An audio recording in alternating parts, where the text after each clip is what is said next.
The word friendship reminds me of the plethora of words that the Greeks had for different types of love. We've talked about this. There are 7 in all, and also a lot of related expressions.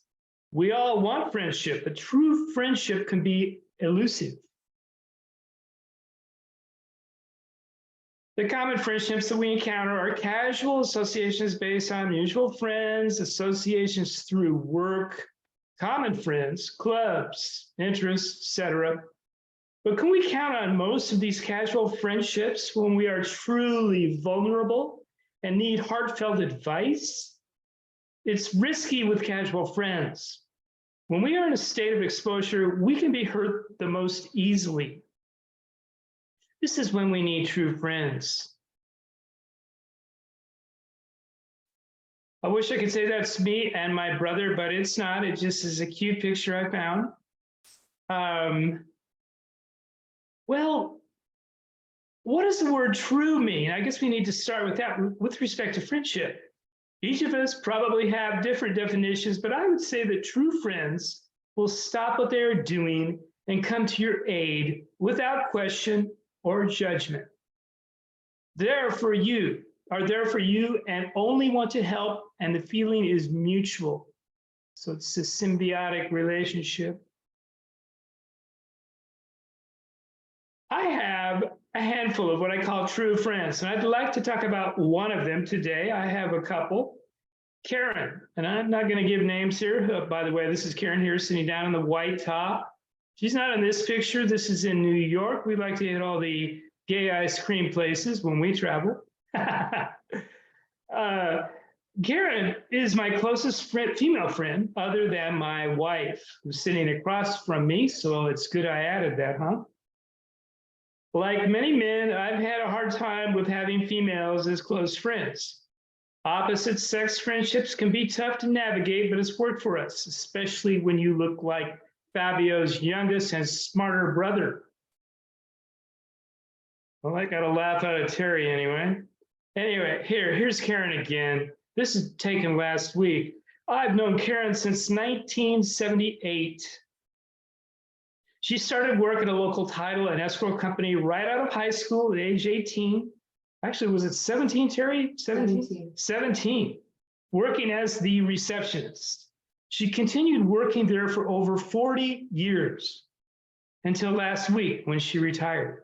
This is one of her many retirement parties. There's still a couple to go.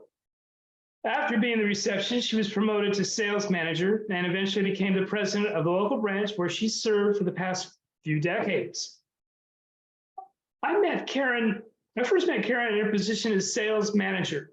She took me to lunch as a client of the company. I was at the very beginning of my real estate brokerage career in commercial real estate. The lunch and company were great. Oddly, I remember even now what I had to eat. It was a papaya stuffed with crab. We became instant friends. Our families ended up moving into the same development in Goleta Village Terrace. It's at Fairview and Cathedral Oaks, where we both lived from 1987 to the year 2000. We tried to escape to a new development in Goleta, Crown Collection, in 2000, but they followed us, her family. So they followed us there, and we both lived here ever since. Karen was my best female friend before I met my wife, Terry, in 1984. After we were married in 1985, Karen and Terry became inseparable.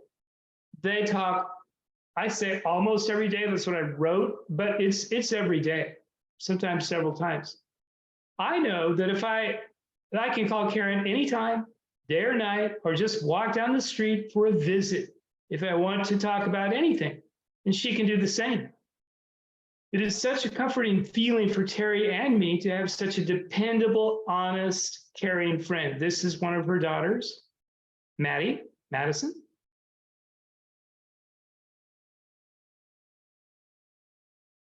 I think that friendships like this are a good human approximation of God's relationship with us all. God is always available to us for comfort and company without judgment. God will always forgive us and only wants the best for us. God will always be honest with us when we fail and show us the right path, giving us free will to follow it or not. Whatever happens, God will not forsake us. And this is my wife, Terry, Karen, and our other good friend, best friend, Chris Listo. Here they are again. This, I don't know where this was. I think down by the beach. This is up in Oceano, where we all stayed in a house in the dunes. And let me close with a verse from Ecclesiastes 4:10. For if they fall, one will lift up his fellow. But woe to him who is alone when he falls and has not another to lift him up. I am thankful for my close friendships and for God's presence. Let us always be thankful for true friendships and understand how they reflect the divine